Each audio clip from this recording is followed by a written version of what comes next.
Welcome to this class. In this video you will learn how to compute chi-square test for independence or association. Data here is about student achievement in mathematics. Well, we can verify in the cells that we have not violated any assumptions of chi-square test. One of the assumptions is that the variable must be categorical, and achievement has been categorized as pass and fail, gender as male and female, so we are safe in this aspect. And the next thing is to look at the cells. The number of counts is greater than 5. In a 2x2 contingency table, each cell at least will be greater or equal to 5, and each of these cells are greater. For larger table, it is said that at least 80% of counts should not be less than 5, and this is a 2x2 table, so we can use chi-square to see if there is a significant association between achievement level with gender. In other words, we are saying that there is no significant difference between male and female student achievement level in mathematics. And in this class there are about I think it's 59 students in this class. So in order to this is what we observed from the data. So in order to compute this, we can say our gender, we'll create another table,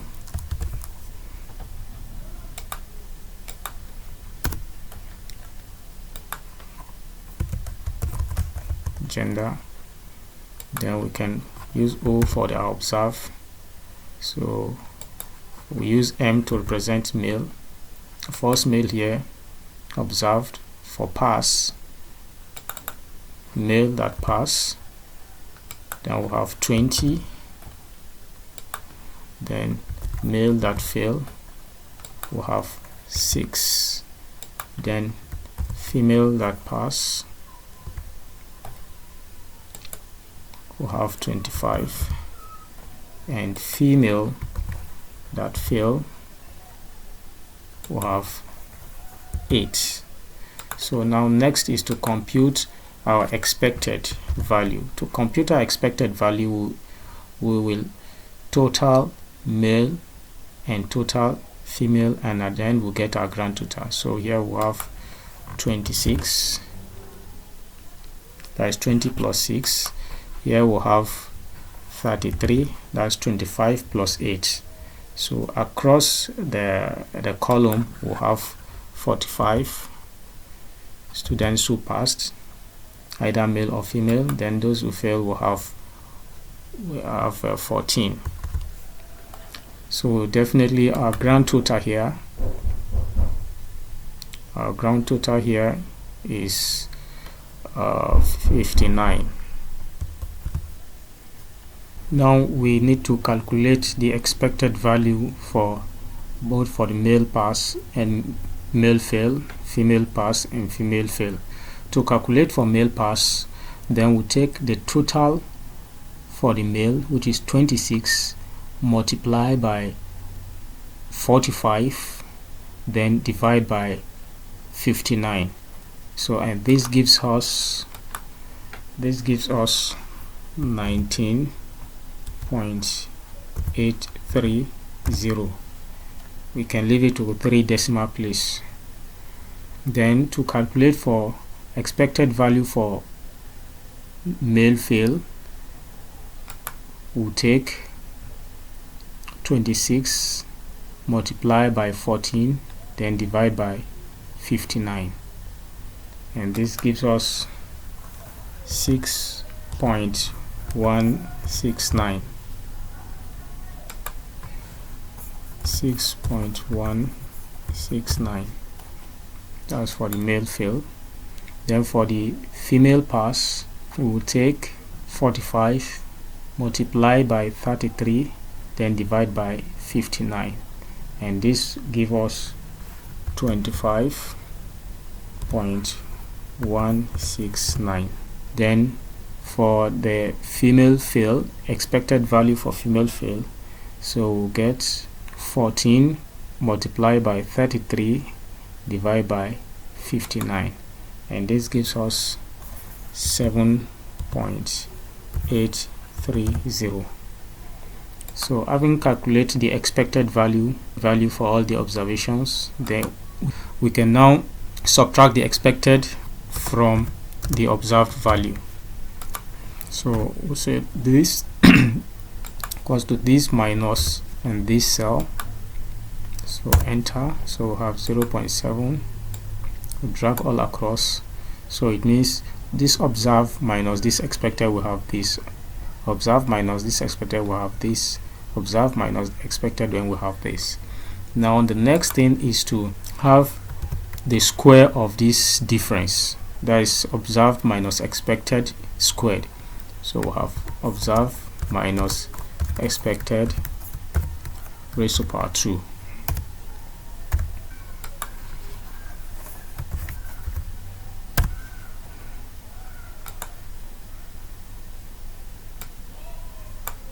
So we have squared all this one. Now we have the observed minus expected squared.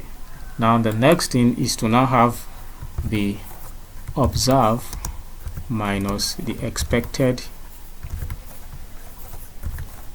squared divided by the expected. So which means we are to divide these values by these values. Divide these values by these values. That's the expected. So we'll have equal to, click on this, then divide, then click on the expected value, then we'll have this. So we can now drag all across. So now to compute our chi-square calculated, we sum up all this. Remember, the chi-square is the summation of the squared difference between the observed minus expected divided by the expected. So this is the difference of the squared difference of the observed minus the expected all over the expected. So now the summation of it will give us our chi-square calculated. So our equal sign sum sum, then we highlight all the figures, enter, and this gives us our chi-square calculated. Now the next thing is to get our degree of freedom, which is equals to row minus 1 multiplied by column minus 1.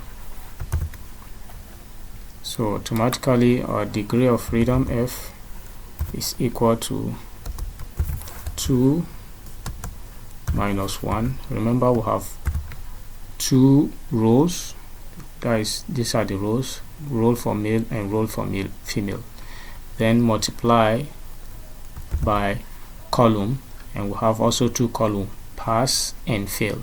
So we have 2 minus 1. So automatically when we compute this, we'll have 1 multiplied by 1, which is 1. So our degree of freedom is equal to 1. So at this juncture, we can now go to our chi-square critical table.